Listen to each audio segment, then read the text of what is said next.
Hello, Days of Our Lives fans. This is for Thursday, March 27th. Please like, subscribe, and share. Okay, so JJ's visiting Tate because he needs to come down to the station and make a report that he told Julie that Doug is the one who stole the necklace. And he's like, what? Julie filed a police report? And he said, well, yeah, I mean, it's a family heirloom. It's worth a lot of money. Of course she filed a report. And he's like, oh, man. And he said, so just come down as soon as you can. We're going to make a report. So he's going to end up implicating Holly, I feel like, his own self. I hate Tate. I hate him. He's such a wimp. So Melinda, she's in smackdown mode, man. They're all in crisis mode. She comes in to talk to Gabby, and Gabby's like, I'm busy. Is this important? Because she's a witch, too. I hate the new Gabby. And she's telling Gabby, Damaris stocks are crashing. All of our sponsors are dropping. It's bad. We stand to lose everything. Because she was like, did you see the Damaris coverage in the Spectator? And she's like, oh, yes, I'm so glad EJ got held to the fire. And she said, well, Kristen got held to the fire too. And she said, well, I don't care. And she said, well, you should, because she signs our checks. And now everything's crashing. And your Gabby Chic is up for grabs. Anybody can buy this company. And she's freaking out. Oh no. I was so wrapped up in getting EJ, I didn't think about what it would do to the company. Well, here comes JJ. He wants to talk to Melinda. Why? Because she had the necklace. And he's like, I need to ask you to hand over the necklace. She said, well, I can't do that. He said, you're a lawyer. You know you've got stolen property. I need the necklace. She said, well, I can't do that because I no longer have it. So she tells him she sold it. She probably sold it as soon as she found out people knew that she had it. I don't know. She was just wearing it around, flaunting it. Who cares? So, and then Gabby's like, I can't believe she just blew you off like that. She said, I can't help you. And she would not tell him who she sold it to. And he's like, I need the name of whoever bought the necklace or whoever you sold it to. And she's like, well, I'm afraid I can't do that. And he said, oh, you're going to do it. And she said, no, I'm not. You don't have a warrant to arrest me? Nothing. I don't have to tell you anything else. So I have to go take care of some real problems. So, that's her still talking to EJ. She's on her way out the door. So Xander is busy telling Philip, you got to come clean with Alex. I mean, I can do this, mate. And he's talking about sleeping with Alex. And, of course, as per Days of Our Lives, and of course they do it on purpose. It's a soap opera. No matter how much it aggravates the fans, how they always are talking out in the open about things that nobody else is supposed to know. But Alex walks in and overhears him talking about sleeping with Stephanie. Philip wouldn't answer him if he did it, and Xander says, it's true, mate. I'm sorry. I overheard him.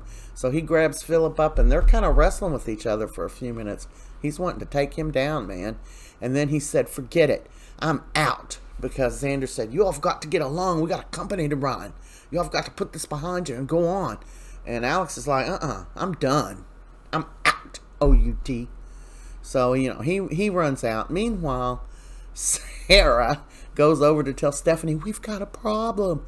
But Alex is there. That's before he went to the Kariakis mansion to report for work. So, they finally get Alex out of there. Even though he hears her say they've got a big problem, he tries to help. They finally get him to go on and go.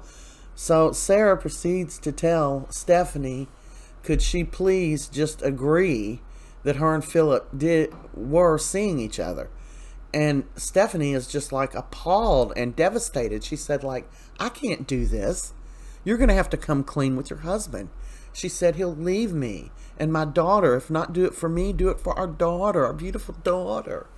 And Stephanie's like, I had nothing to do with this except I overheard it. Girl, when you overheard it, you should have shut your mouth, shut your ears, and went on with your life. No, but you had to say something to Philip about it. And then Sarah overheard it. All this crap. So she's begging her, and Stephanie says, I don't know if I can do it. Well, in comes Alex, because he's hyped up. And he asks Stephanie point blank, I want you to look me in the eye. Are you sleeping with Philip? And then it goes to a commercial, of course. But when it comes back, he's like, is that your all's little secret? You and Philip's little secret?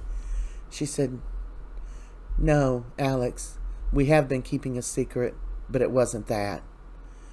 And so I guess she's going to end up telling him the whole thing to keep from ruining the best relationship she's ever had. So she tells Sarah, who knows. Meanwhile, Holly is beside herself, goes up and tells Doug, well, my grandma just told me, Tate is the one that outed you. And Dougie 3, he's just the nicest boy. I really like him, and I hate Tate. And he's like, well, I did tell him it's really not his fault. He was just looking out for you. She said, that's not the point. He did this to get you back because I was spending time with you.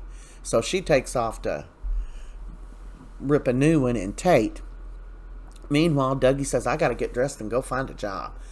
So the bistro's hiring. So he goes and is looking for Ava, and he runs into Sophia, who says, well, I'll take your name and number. And she's like, oh, Doug Williams.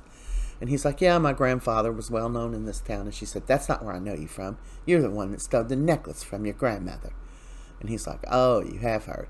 She said, I'm sure you've heard of me. I'm Sophia, and this is Tate Black's baby. And he's like, yeah. So they had, she was putting him down, calling him a jobless thief and all kinds of stuff. And she's like, well, this could work out for you. And he turned around and he said, I think you're the one looking for a way in. She said, what do you mean by that?